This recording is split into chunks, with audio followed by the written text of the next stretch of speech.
Hello, Mrs. Smith. My name is Ani. I will be your student nurse for today.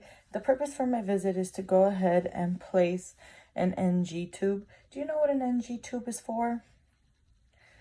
So what an NG tube is I will go ahead and place it from your nasal cavity to your stomach to help alleviate some pressure from your bowel obstruction. And the purpose of it is to basically provide you some comfort. It shouldn't be too uncomfortable. It shouldn't cause you pain.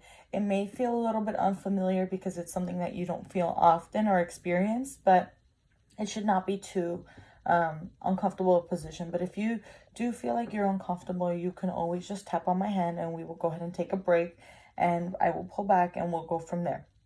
Okay, so first I'm going to go ahead and provide the patient with privacy. Check two identifiers, name, last name, date of birth. I will go ahead and perform hand hygiene. I will be placing my protective equipment, first being my gown. After I wear my gown, I will go ahead and place my mask.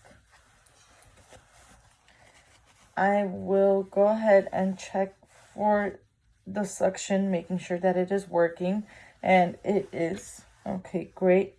Then I will go ahead and wear my gloves. I have my syringe, I have my tubing, I have my pen light, I have an MSN basin, and I have my biohazard bag. I have placed my sterile gloves. Okay, patient will be positioned in high Fowler's position. Next, what I will go ahead and do, since my suction is available, I will go ahead and take my pen light, check the nasal cavity to make sure that there is no deviated septum. After I check for the patient not having a deviated septum, I will go ahead and ask the patient if they've had any injuries to the face. Patient states no. The nasal cavities had no wounds, no redness, no irritation. Everything looked okay.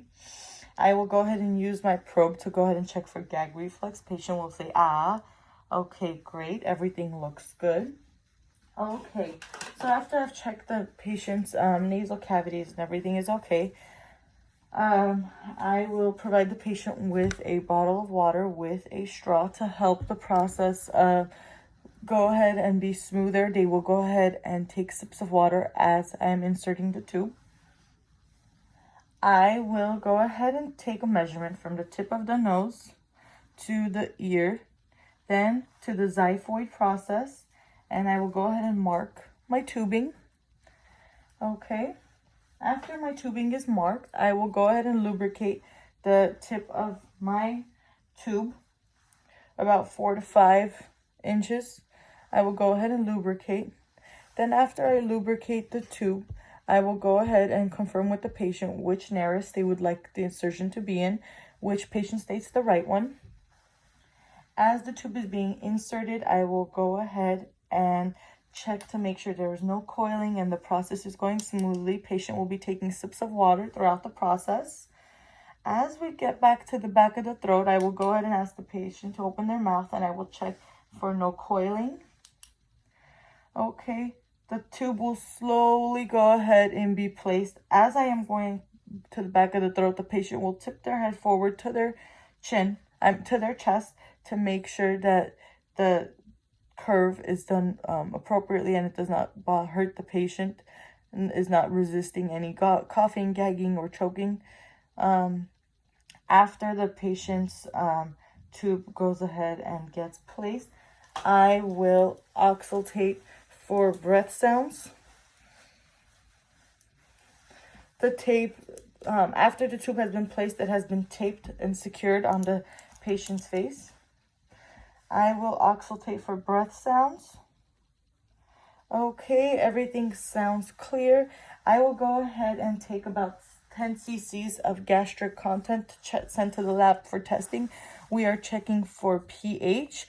It should be less than 4 or 5. Okay, I did take some of the gastric content. I anchored the tube to the nose, and I marked the tube directly below the nares. So what I'm going to go ahead and do, since it is taped, I will go ahead and notify the patient that they will be sent to an x-ray. and that the gastric content will go ahead and be sent to the lab. I will lower the patient's bed, but I will make sure that their head is still above 30 degrees because it will be a hazard if the patient is not lowered. I'll go ahead and get rid of any of the dirty content, and I will place it all in my biohazard bag. I will make sure that the patient feels comfortable. Patient is not complaining of any pain. Then I will go ahead and first remove my gown. Then I will remove after I've discarded all my supplies that have been used, I will discard my gloves. Then after I perform hand hygiene, I will go ahead and remove my mask. Then I will notify the patient once again that they will be going to chest x-ray. X-ray, I apologize. And after the patient is aware, I will also check again for any discomfort, ask the patient if there's anything that they need. And then I will go ahead and make sure the patient's bed is in a safe and secure position, and I will go ahead and leave the room. Thank you.